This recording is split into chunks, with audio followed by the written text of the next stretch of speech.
Welcome back to The Explainer. Today, we're diving into something super fascinating. We're going to unpack how an organization called Restoring Hope Ministries, or RHM, uses this highly structured partnership model to take quiet, often desperate family crises and turn them into incredible stories of restoration. What we're really looking at today is a blueprint. It's a roadmap for how communities can build accessible, ethically grounded care pathways for families that are just falling apart.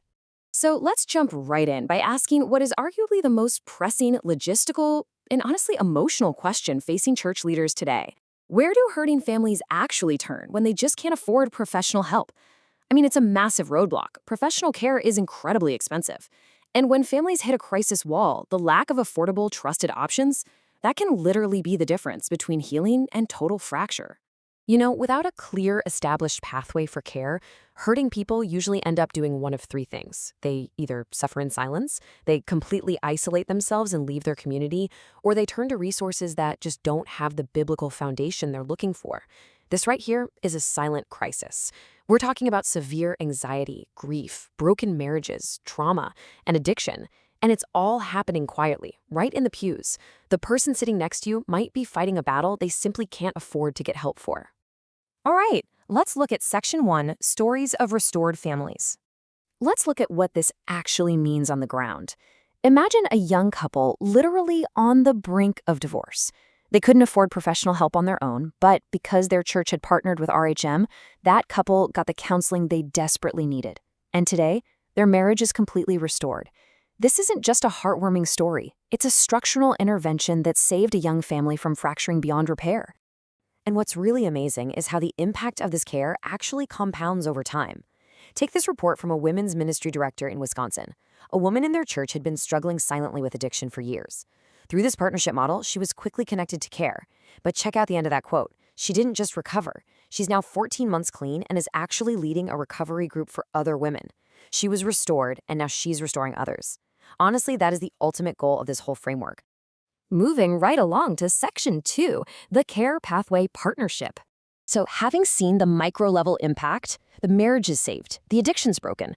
How does a local church actually pull this off without building a massive counseling center from scratch? Well, it all comes down to this systemic engine represented by a single number, $100.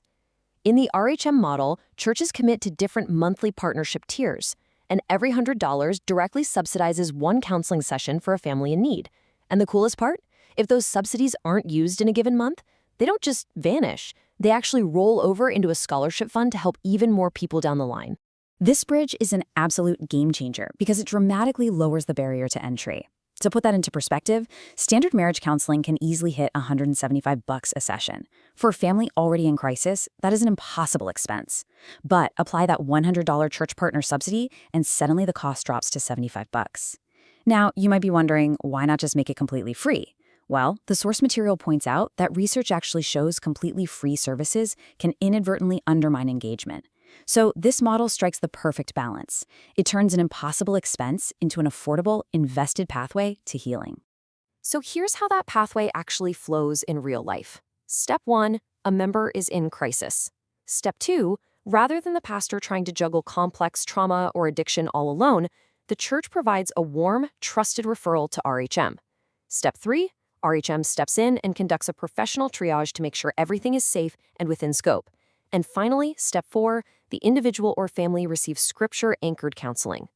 This structured pipeline is brilliant because it protects pastoral leaders from severe burnout while absolutely ensuring that nobody falls through the cracks. It's a coordinated safety net for the whole community. That brings us to Section 3, Ethics, Safety, and Trust. Because, let's be real, just bridging the financial gap isn't enough. When you're dealing with incredibly vulnerable people in crisis, trust is everything. That's why RHM is heavily involved with NEWBY, the Northeast Wisconsin Biblical Ethics Board. The source documents make it very clear. Biblical counseling can't just be throwing scripture at a problem. It has to be delivered with immense humility, proper boundaries, and a deep, trauma-aware compassion. This board is the safety-forward governance body that equips ministries with the policies, the training, and the peer accountability to do exactly that. In practice, this ethical foundation relies on strict non-negotiables. It's way more than just speaking truth in love. We're talking mandatory reporting for abuse or neglect, clear informed consent. It means knowing when an issue exceeds the ministry's scope and making a wise referral for clinical, psychiatric, or medical needs, and it includes basic common sense protections like 2 adult visibility safeguards. Ethics aren't just a nice add-on here. They are the absolute structural foundation that protects the counselee, the counselor, and the entire church. All right, last but not least, Section 4, Building Lasting Church Capacity. Rescuing families in the moment is fantastic, but RHM's model goes further. It's designed to equip the church for the long haul. They aren't just putting out fires, they're training the local fire department. And that realization is captured perfectly by this lead pastor in Wisconsin. His church joined at what's called the Equipping Partner Tier. Through this partnership, they realized they could actually train their own congregation members to handle complex emotional burdens. It's a total paradigm shift from dependency to lasting capacity. So how does that work?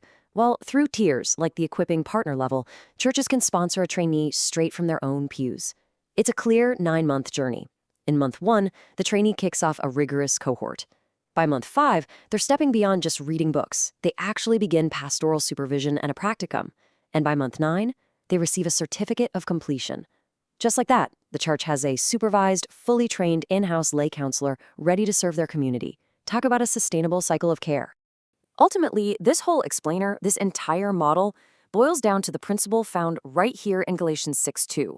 Whether we're talking about the $100 session subsidy, the strict ethical boards, or those 9-month training cohorts, the entire RHM framework is essentially just an operationalized version of this command. It's a beautiful, shared stewardship of carrying one another's heaviest burdens, making sure families are restored instead of destroyed. So I want to leave you with a question to chew on. How is your community catching those who are quietly falling through the cracks? Because those silent crises, the broken marriages, the hidden addictions, the deep grief, they're happening around us every single day. But as we've seen today, with the right structure, the right ethics, and the right partnerships, those crises don't have to end in tragedy. They can actually become stories of profound restoration. Thanks for hanging out with me for this explainer, and keep asking the big questions.